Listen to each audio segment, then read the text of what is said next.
ni saa moya n'igice z'ijoro i Nairobi, ni saa 12 n'igice z'umugoroba mu Burundi no mu Rwanda. Muri kumwe na Latifa Mutesi. Mwiriwe neza abakunzi ba BBC Gahuza Miryango, mbaye zimwe mu ngingo z'ingenzi amakuru yacagiye kwibandaho kuri uyu mugoroba. Mu Burundi abana bari gutahuka bava Tanzania uyu mwaka w'amashuri wababereye imfabusa. Ese byatewe n'iki?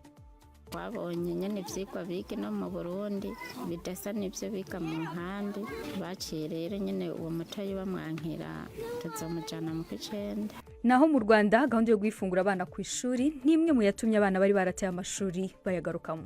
Yadufashije kugarura abana 439 bavuye mu buzima bwo mu muhanda, bakaba bahabwa ifunguro buri munsi ku manywa na nimugoroba. Mu yandi makuru, mu mikino y'ikipe ya Tottenham mu kaga ko kumanuka mu cyiciro cya kabiri, naho imikino y'igikombe cya Afrika y'abagore yigijwe inyuma. Ayo n'ayandi makuru menshi ntabacike. Ndi Yves Bucyana. Ayo makuru ahagarariwe na Anne Marie niwe mwiza.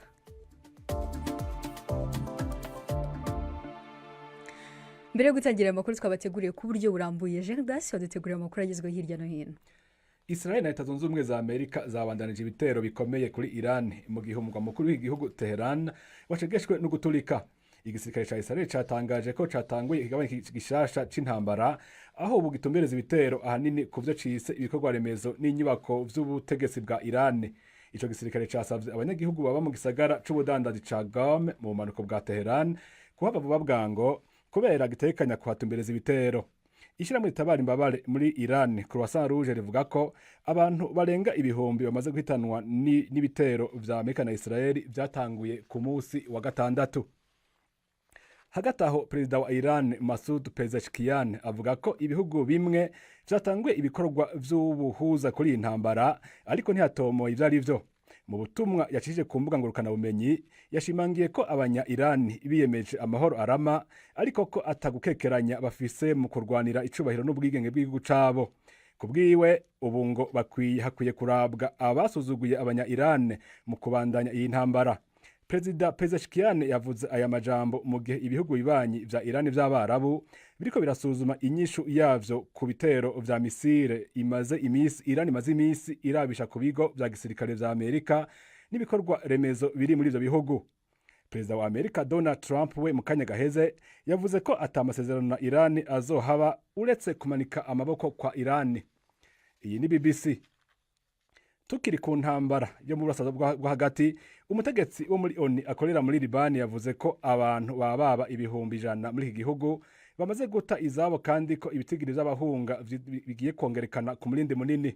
Ibi abivuze mu gihe Israel yongereje ibitero kuri Libani vyatikije ibitari bike mu manuko bwa Beirut, aho irondera abagwanyi b'umuhari Hezbollah ushigikiwe na Iran. Ingwano zikomeye ziriko zihuza Israel n'uwo muhari zateye umutima uhagaze. Komisari mukuru ajejwe ivy'akazi na muntu muri ONU Volker Turk aho yazigarutse ko mu higaniro yatanze kuri uwa gatanu. I'm extremely concerned and worried about the latest development. Mfite impungenge nyinshi n'umutima uhagaze kubera ibiri kuba muri iyi minsi biterwa n'ibitero bya Hezbollah kuri Israeli ndetse n'ibitero bikomeye byo kwihorera bya Israel. Kimwe n'amabwiriza yo kwimura abantu yatumye abantu ibihumbi amajana bava mu ngo zabo. Ndahamagarira ko intambara zihita zihagarara ko kanya. Igisata kijejwe imigenderanire muri Leta Zunze Ubumwe za Amerika gejeje kumenyesha ko kizofatira ibihano vyo kudaha visa bamwe mu bategetsi bakuru b'u Rwanda kumvo zo gukongereza intambara mu buseruko bwa Kongo. Itangazo ryasohowe n'ico gisata rivuga ko mu kubandanya gushikira M23 no kurenga ku masezerano y'amahoro ya Washington, abo bantu baba bariko baratera intureka kandi babangamira amahoro y'akarere kose k'ibiyaga binini. Iryo tangazo ntirivuga abazofatirirwa ivyo bihano abari bo. Amerika iheruka gufatira ibihano igisirikare c'u Rwanda na bamwe mu basirikare bakuru baco. Latifa. Urakoze Gerdas.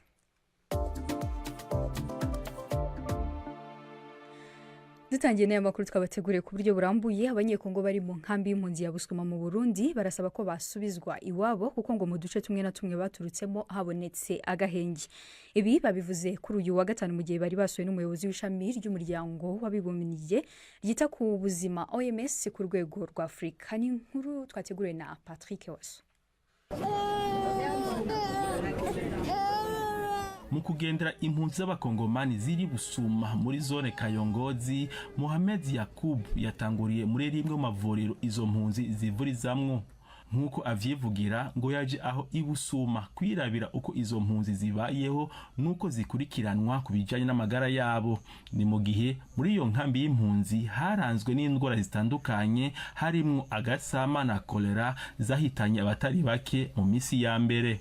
Mohamed Yakub Janabi yaremesheje izo mpunzi ariko avuga ko umuti nyamukuru w'ingorane barimwo ari amahoro. Mimi nilichokiona hapa ni sisi wadau na serikali zetu. Je, ico nabonye ngaha twebwe abafatanyabikorwa na leta zacu turatahura ko imfashanyo yobandanya gutangwa, ariko imfashanyo isumba izindi zose n'amahoro, kuko ntushobora kugumiza abantu ngaha igihe kirekire. Kubwanje igikuru nuko turonka amahoro kugira tuve muri izi ngorane. Nashimiye cyane umushikiranganje kubera izi mfashanyo dutanga ngaha bazishize mu bikorwa bwite by'ubushikiranganje. Umuti usumba yindi yose n'amahoro. Dawa muhimu kuliko zote ni amani. Naho atakanya izo mpunzi zahawe kugira ngo baganire n'uwo mushitsi ngo bari bafise vyinshi ku mutima zari kumubwira. Tunamshukuru kwanza kwa kukia tutembelea. Ubwa mbere turamushimiye ko yaje kutugenderera. Kuba tumubonye turakengurutse cyane. Adusabire rero dusubire muhira kubera twarumvise ko mu bice bimwe amahoro yagarutse. Nubwo mu bindi amahoro ataragaruka. Dogo na ingine fasi atakuwa na amani. Siwezi rudia Kongo. Juu nikirudia Kongo sinshobora gusubira muri Kongo kuko nsubiyeyo noba nsa n'uwijanye mu kinogo c'umuriro. Nico gituma mvuga ko nongaha mu Burundi ndi ahi Busuma numva ata mahoro mfise. Nsaba ababijejwe ko bonjana kure y'u Burundi. Niende andeoro ata ya Burundi. Neza mwambia atupeleke kwetu Kongo. Dusaba ko yadusubiza muri Kongo. Aha turi tumerewe nabi. Turara hanze, nta byo kurya, imvura iraturembeje. Nta kuntu tumeze rwose.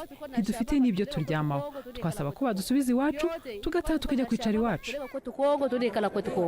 Umushikiranganje w'amagara y'abantu yaraherekeje uwo arongoye OMS ku mugabane wa Afrika aremeza ko ubu ivyo kuvura izo mpunzi vyatunganijwe neza gusumba mu misi ya mbere, kandi ko abakeneye ubuvuzi burenze ubwo mu nkambi babarungika mu bitaro bikuru biri mu Ruyigi na Kibuye mu ntara ya Gitega. Nkuko mubizi bagishika hari kiza ca kolera, ariko twarakoze ko dushobora kose kuko binjiye mu Gatumba barafashwe, turabakurikira ngaha, turubaka ibitaro bya kolera aho twabakiriye. Turagerageza gukora rwose, turazimya uwo muriro utarakwira ikambi yose.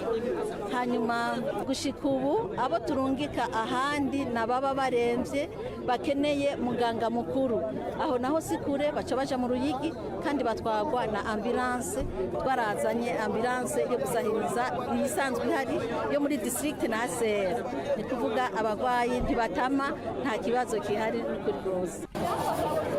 Inkambi ya Busuma niyo nkambi nini iri mu Burundi.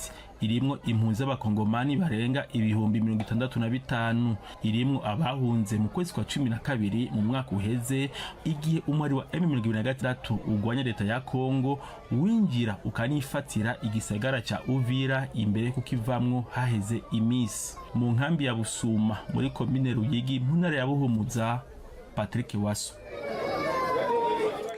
Mu Rwanda ubwo hizizwaga ku nshuro ya 11 umunsi nyafurika wahariwe gahunda yo kugaburira abana ku mashuri, inzego z'uburezi zavuze ko iyi gahunda yatumye abari baravuye mu ishuri barigarukamo. Ku rundi ruhande ariko umusanzu utangwa n'ababyeyi ngo uracyari muto cyane. Ni inkuru twateguriye na Jean Claude Mwambutsa. Uwimana Marita ni umubyeyi wo mu karere ka Ruhango mu ntara y'Amajyepfo, afite abana 3 bose bafata ifunguro rya kumanywa ku ishuri. Avuga ko iyi gahunda yatumye abana be biga babyishimiye kandi ngo n'amanota batahana arushaho kuba meza. Umwana asigaye ajya ku ishuri akarya, urabona ko abana bishimye. Ubona no gukurikira amasomo. Iyo umwana yariye ku ishuri ntagahangayika, akurikira amasomo y'ikigoroba nta kibazo afite cy'inzara. Bijya ubwo se wahashye saa sita ukabara amafaranga, umwana arya buri munsi usanga ari gutanga menshi.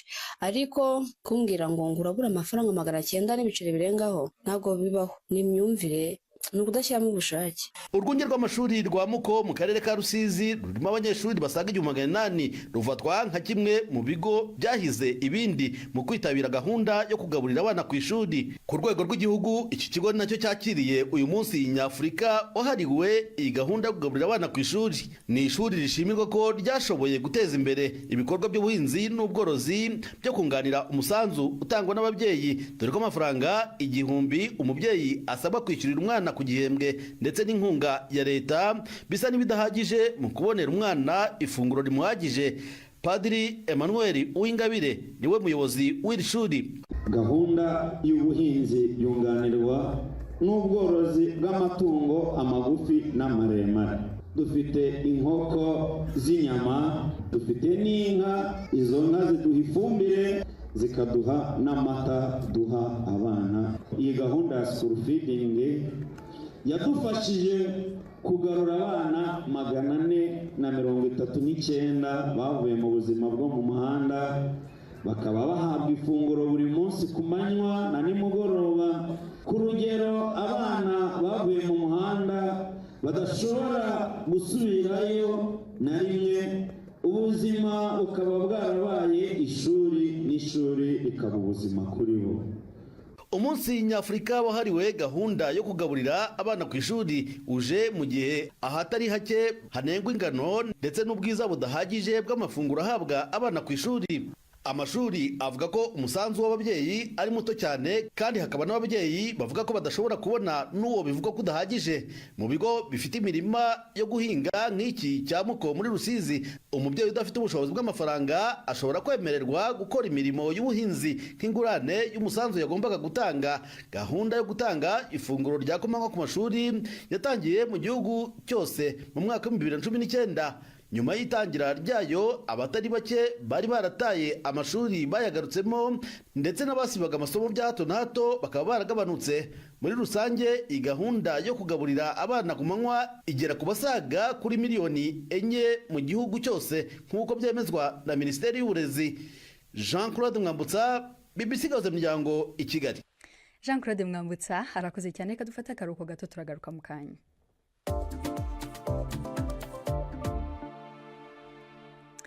Dukomereje mu Burundi, umwaka w'amashuri ushobora kuba imfabusa ku bana barimo guhunguka bava muri Tanzania kubera ko basanga igice cya kabiri cy'umwaka w'amashuri kigeze hagati, hakaba n'abasanga urugero bariho rudahuye n'urwa bagenzi babo bari basanzwe bigira mu Burundi. Kuva uyu mwaka watangira hamaze gutahuka abarenga 40,000 n'abasigaye n'ibihumbi hafi 90. Ni nkuru twateguriwe na Prime ndi ku Magenge. Maria Higiraneza yahungukanye abana 3 bari basanzwe bari mu ishure iyo bari mu ikambi ya Nduta muri Tanzania, aho yashikiye ku mutumba wa Muka muri commune Gisagara yo muri province ya Buhumuza. Abo bana bashitse baja ku ishure, ariko ngo hari utakiriwe, abandi basanga ivyigwa biratandukanye n'ivyo bahora biga.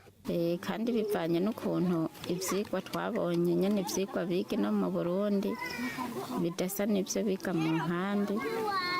Baciye rero nyine uwo mutoyi bamwankira tuzamujana mu kw'icenda. Baratweretse ibitabo twabonye bidasa, niho abana bavuye mu nkambi abarimu batubwiye ko usanga bihungabana mu bwenge bivanye n'uko bariko bariga hariya atariko bigina. Imisi ya mbere tuza kubagora cyane. Imisi ya mbere nyine birabagora cyane, birabagora kuko nk'uwo twazananye bacamusubiza mu ntuza ya mu wa gatanu, yari mu wa gatandatu. Bivanye n'ibyo bari bamuhaye mu ntuza mu ishuri bikamunanira, baca rero baramusubiza inyuma ngo barabe yuko yobishobora, kandi nk'ababyeyi twarabitahuye. Uretse ivyo no kuronka ikibanza bishobora kutoroha, kuko kuri uwo mutumba wa Muka ngo hari umurengera w'abana mu mashure n'ubukene bw'abigisha. François Uwimana niwe mukuru w'uwo mutumba. Urumva nk'uko abantu bagwirirana baza ari benshi ngaha, turafise ikibazo kijanye n'abanyeshuri kwiga. Yego nibyo turafise amashuri ahantu habiri, mugabana n'ubu gushika ubu bamwe bicara hasi abandi bakaraho bicara, na cane cane n'abigisha turabakenye kuko usanga umwigisha abana bayigisha baramurengeye. Nta bihari ofise mugabo iyo ngendeye ku mashuri, kuko nk'ubishuri raheruka kuguruka turiko turarisanura, abana bari benshi cane bicaye no hasi bicaye. mu makambi ya Nduta na Nyarugusu muri Tanzania iyabo barundi bahunguka bava ubu amashuri yarahagaze kuva umwaka utanguye. Abanyeshuri batashe mu Burundi rero basanga bari nyuma ugereranije n'abandi kuko bo umwaka ugumubandanya. Umunyamabanga mukuru wa Loni yatangaje intumwa nshya ayoboye MONUSCO yisimbura Bintou Keita wari umaze imyaka 3 ku buyobozi bw'ubwo butumwa. Iyi ntumwa ije mu gihe imirwano ikomeje gukara mu burasirazuba bwa Kongo ndetse n'igihe MONUSCO irimo kugabanya ingabo zayo. Ibindi kuri iyi nkuru na Yvette Kabatesi. Umunyamabanga mukuru w'umuryango w'abibumbye Antonio Guterres yarayatangaje umunyamerika James Swan nk'intumwa ye yihariye nshya iyoboye MONUSCO ubutumwa bwa Loni bubungabunga umutekano muri Repubulika ya Demokarasi ya Kongo. Swan asimbuye Bintou Keita umunyagineyakazi wari wagiye kuri uyu mwanya mu 2021. Guterres yamushimiye mu kazi k'ingenzi yakoze mu gihe cyari gicantege mu burasirazuba bwa Kongo aho ibikorwa bya MONUSCO byagabanutse mu buryo bugaragara. Hinduka rije mu gihe ingabo za leta ya Kongo zikomeje imirwano ikaze n'inyeshyamba za M23 mu gihe n'ubutumwa bw'amahoro bwa Loni bukomeje gahunda yo kugenda busezera mu bihugu buhoro buhoro. Oni ivuga ko James Swan ari umudiplomate w'inarabibonye umaze imyaka myinshi akorera muri Afrika ahura n'ibibazo bya politike n'umutekano bikomeye. Uretse icyongereza kavukire, Swan anavuga neza igifaransa, ururimi rukomeye cyane mu kazi ka Loni muri Kongo. Kuva mu kwezi kwa gatatu 2025, Swan yari intumwa yihariye ya Loni muri Somalia ndetse anayobora ubutumwa bwa Loni muri icyo gihugu, umwanya yanigeze gufata mu buryo bw'agateganyo mu 2024. Mu kazi ke ka Leta Zunze Ubumwe za Amerika, Swan yamazemo imyaka 32 harimo n'igihe yari amaze muri Kongo nka ambasaderi kuva mu 2013 kugeza mu 2016 n'uwungirije ambasaderi kuva mu 2001 kugeza mu 2004. Afite n'impamyabumenyi zitandukanye mu bya diplomasi n'umutekano yakuye muri kaminuza za Georgetown, Johns Hopkins ndetse na National War College.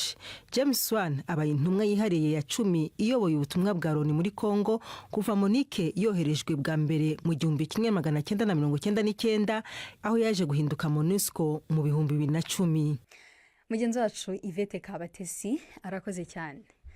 Juventine turakwakiriye muri studio za BBC Gahuza Miryango, abadukurikira baravuga iki ku mbuga nkoranyambaga. Reka duhere no kuri iyo nkuru. Yvette yavuga ko ubu MONUSCO muri Kongo yabonye umuyobozi mushya witwa Subukine. Yanditse ati ubutare bwa Kongo ni ukubugabagabana mpaka, naho Sakiri we yanditse ati ibintu byashyushye. Iyindi nkuru abadukurikira batanze ibitekerezo nivuga ko Amerika yavuze ko ibitero byayo muri Iran biziyongera cyane mu gihe Israel yakomeza ibitero i Beirut na Tehran.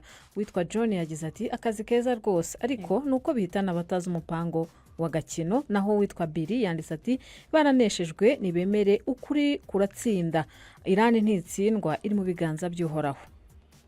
Latifa indi nkuru abadukurikira batanze ibitekerezo nivuga ko President Donald Trump yavuze ko nta masezerano ahari hamwe na Iran. Witwa Arine yanditse ati ibi birumvikana, Iran niyamanike hakiri kare bataraba kubita ahababaza.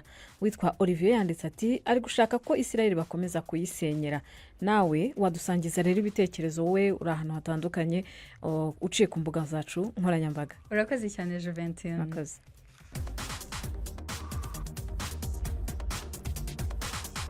Tugeze ku isaha y'isa 12:48 mu Rwanda no mu Burundi, n'umwanya wo kumva amakuru y'imikino twateguriwe na Yves Bucyana. Mwireho mwese abateze amatwi BBC amakuru y'imikino nyahereye mu Rwanda. Shampiyona y'umupira w'amaguru irakomeza mu mpera z'iki cyumweru. Ku munsi w'ejo imikino ikomeye ni Bugesera izakina na Kiyovu Sport, mu gihe Marine izakira APR kuri Stade Umuganda. Mbere y'umukino uzahuza Etincelle na Rayon Sport, ni shampiyona Al Hilal iyoboye n'amanota 45 ikurikiwe na APR FC n'amanota 42. Mu Burundi imikino ikomeye izaba ku cyumweru, Rukinzo ikina na Messager, ariko umukino ukomeye kurenza iyindi yose ni Aigle Noir ikina na Flambeau. Aigle Noir ni ya mbere ku rutonde rw'agateganyo n'amanota 59, mu gihe Flambeau ari ya kabiri n'amanota 46. muri Afurika irushanwa ry'igikombe cya Afurika cy'abagore cyo mu mwaka wa 2026 AFCON ryasubitswe habura iminsi 12 gusa ngo rikinirwe mu gihugu cya Maroc. Impuzamashyirahamwe y'umupira w'amaguru muri Afurika CAF mu itangazo yasohoye kuri uyu wa kane yavuze ko yigije imbere amatariki y'irushanwa kubera impamvu zitunguranye. Iri rushanwa ryagombaga no gutanga itike yo kwerekeza mu gikombe cy'isi cy'abagore cya 2027 muri Brazil, ryari riteganyijwe kuva ku itariki 17 z'ukwezi kwa gatatu kugeza ku itariki 3 z'ukwezi kwa kane. Maroc yari kwakirira irushanwa ku nshuro ya gatatu yikurikiranyije, ariko amakuru yavugaga ko hashobora guhindurwa igihugu cyakira aya marushanwa. Ibivugwa ku bushake buke bwa Maroc bwo kwakirira irushanwa byiyongereye nyuma y'imvururu zagaragaye ku mukino wa nyuma w'igikombe cya Afurika cy'abagabo AFCON 2025, aho Maroc yatsinzwe na Senegal igitego 1-0 mu mukino w'ishiraniro. CAF yavuze ko icyemezo cyo gusubika iri rushanwa cyafashwe kugira ngo hashyirweho uburyo bwatuma iri rushanwa rikomeye ry'abagore rigenda neza. Ntiyigeze itangaza igihugu gishya kizakira iri rushanwa ndetse n'amatariki rishobora kuberaho, ivuga gusa ko imyiteguro y'irushanwa ikomeje. Tombora y'uburyo amakipe 16 agabanyije mu matsinda yari yarakozwe ku itariki 15 z'ukwezi kwa mbere, ariko CAF ntiyabashije gusohora ingengabihe yuzuye y'imikino. AFCON ribaye irushanwa rya kabiri rya Afurika ryigijwe inyuma habura igihe gito mu mezi 18 ashize. CAF yari yasubitse n'irushanwa ry'abakinnyi bakina imbere mu gihugu CHAN ryo muri 2024 habura iminsi 18 gusa, ngo ritangire muri Kenya, Tanzania na Uganda ku itariki ya mbere z'ukwezi kwa kabiri 2025. Icyo gihe urwego ruyobora umupira w'amaguru muri Afurika rwavuze ko abahanga barwo batanze inama y'uko hakenewe igihe gihagije kugira ngo ibikorwa remezo n'aho imikino izabera bigere ku rwego rwifuzwa. Ku mugabane w'Uburayi mu gihugu cy'Ubwongereza, ikipe ya Tottenham iri mu kaga ko kumanuka mu cyiciro cya kabiri, mu gihe ibihumbi by'abafana ba Tottenham basohokaga kuri stade yabo igice cya mbere kikirangira ejo nijoro. Nta n'umwe washidikanyaga ku kaga k'iyo kipe ko kumanuka mu cyiciro cya kabiri nyuma yo gufungura amazamu hakiri kare imbere ya Crystal Palace. Ibitego bitatu by'iyi kipe ya Crystal Palace mu minota 12 gusa y'igice cya mbere byatewe na penalty ndetse n'ikarita itukura yeretswe Mickey van de Ven byatumye ikipe ya Eagle Tudor itakaza undi mukino mu buryo bubabaje. Spurs niyo kipe yonyine yo mu cyiciro cya mbere mu Bwongereza itarabasha gutsinda umukino n'umwe kuva uyu mwaka wa 2026 watangira, ariko Tudor umaze gutsindwa imikino 3 yose kuva yatangira gutoza iyi kipe arashimangira ko iyi kipe iri mu cyerekezo cyiza kandi ko itazamanuka mu cyiciro cya kabiri. Ayo niyo y'imikino nabateguriye uyu munsi. Gendi Yves Bucyana.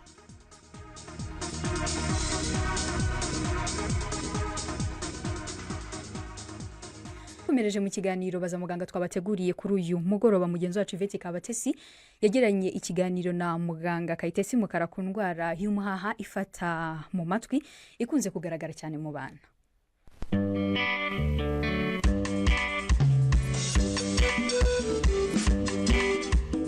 Mwiriweho neza. Muri iki cyumweru cyahariwe kuzirikana ubuzima bw'amatwi, ishami ry'umuryango w'abibumbye gita ku buzima rivuga ko miliyoni 466 z'abantu bafite ubumuga bwo kutumva. Mu ndwara ziza ku isonga mu gutera icyo kibazo harimo umuhaha ukunze no kugaragara cyane mu bana. Ubu burwayi rero buterwa n'iki? Ese buravurwa? Turi kumwe na muganga Kayitesi Mukara mu ivuriro Human Hood. Umuhaha ni uburwayi bufata mu matwi, ariko ikimenyetso nyamukuru kigaragara ni ikimenyetso cy'uko amashira arimo gusohoka. Hari ugutwi ko hanze hano tubona na wa mwenge abantu bajya bashyiramo tishikoto ukagera ku ngoma, noneho hirya y'ingoma hari ikindi cyumba cya kabiri, hirya yaho hari ahandi ha gatatu. Ariko umuhaha ufata cya cyumba cya kabiri kiri hagati y'ingoma no hirya, ari nayo mpamvu iyo hagizemo ubwandu bwa bacteria hakorwamo amashira, nk'uko umuntu agira igisebe kikagira amashira. kubera ko rero iyo haretsemo amashira menshi afite imbaraga araturitsa ingoma igaturika igasigaramo umwenge, ari cyo gihe amashira asohoka. Akenshi usanga n'umubyeyi avuga ngo umwana yarayarira mu gitondo abona hari amashira. Ubwiye ko umuhaha ni uburwayi bwo mu matwi, amashira aturuka mu matwi amaze ibyumweru 2, ariko amashira y'igihe kigufi yawo sinibaze ko mu kinyarwanda yitwa umuhaha nubwo ari uburwayi bwo mu matwi.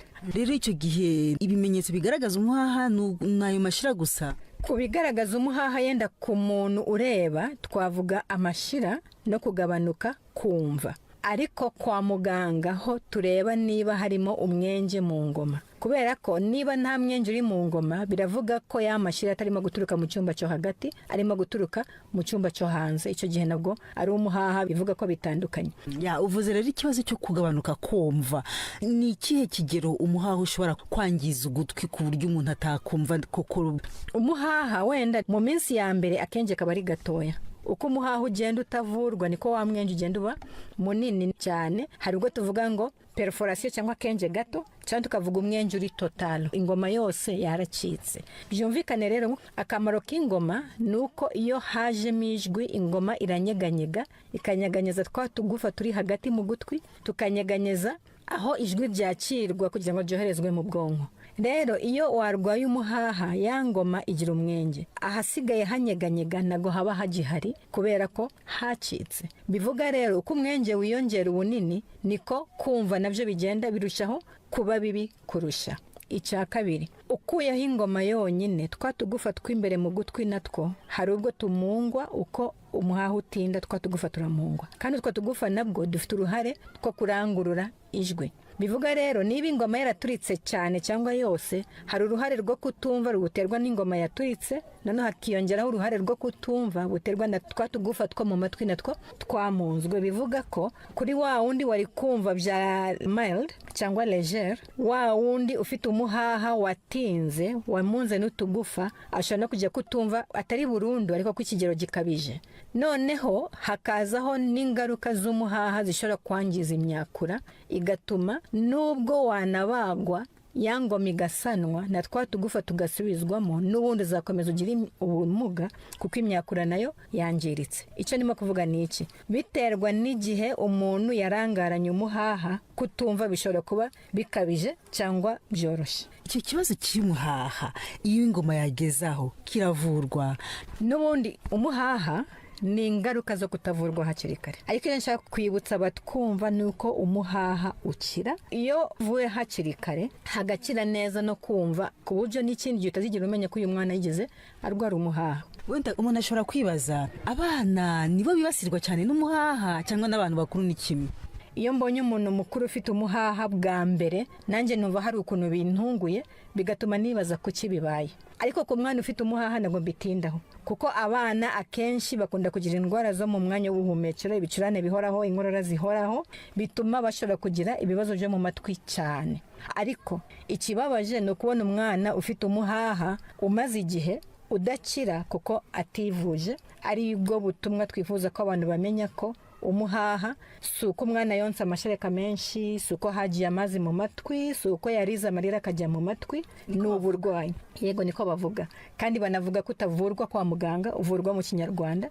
Dukeneye ko bumva ko umuhaha ni uburwayi nk'uko ikindi icyo ari cyo cyose gifite amashira biba ari uburwayi. Muganga Kayitesi Mukara watubwiraga ku indwara y'umuhaha ishobora gutera ibibazo byo kutumva.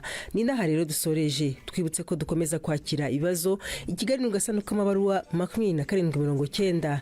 Email nayo ni bazamuganga@gmail.com. Muramuke neza.